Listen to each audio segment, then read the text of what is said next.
Alright, magandang araw muli sa inyong lahat mga idol. So for today's video ay may isi-share na naman ako sa inyong mga product na in-order natin sa online, ano. At marami na naman tayong gagawing project at pag-aaralan mga idol. So ayan, bubuksan na po natin para ma-share ko na rin sa inyo yung aking mga in-order. So ayan. At sa mga gustong umorder din ng ganitong mga product mga idol, ano, so maglalagay tayo dyan ng link para direct kayo sa seller na pinagbilhan ko ng mga item na ito, ano. So ayan, at siguradong maraming project na naman ang isi-share ko sa inyo mga idol. So ito na po siya, so bubuksan na po natin. So ayan, so unang bubuksan natin, isi-share ko po sa inyo, ano.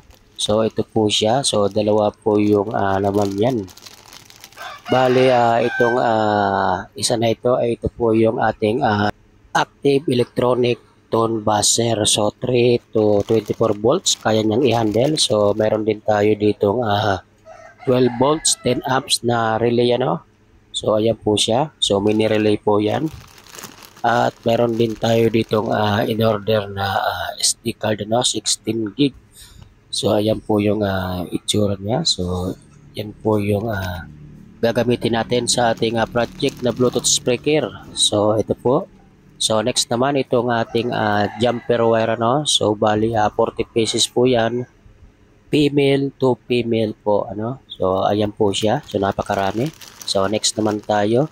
So nag-order din tayo ng alligator wire, ano. So 10 pieces na alligator wire. So end-to-end po yung clip niya, ano. So magkabilaan ng dulo ng wire. So meron po siyang alligator, ano. So ayan po siya. So napakamura lang po niya. Nasa 60 pesos lang po yan, ano. So at umorder din tayo ng alligator clip lang, walang wire. So ayan. At ito naman yung isa natin. Yung tawag dito ay digital capacitive touch switch module. So ayan. Parang fingerprint module. So ayan po.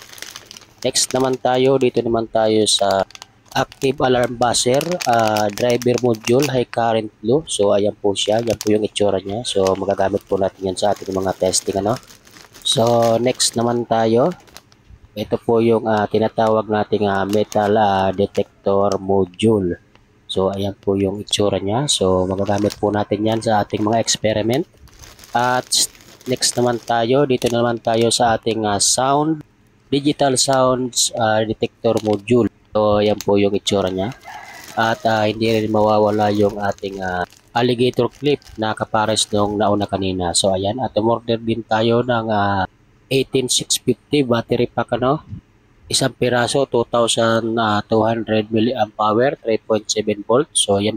So yan lang po yung ating in order at maraming salamat po sa inyong panonood. God bless po sa inyong lahat.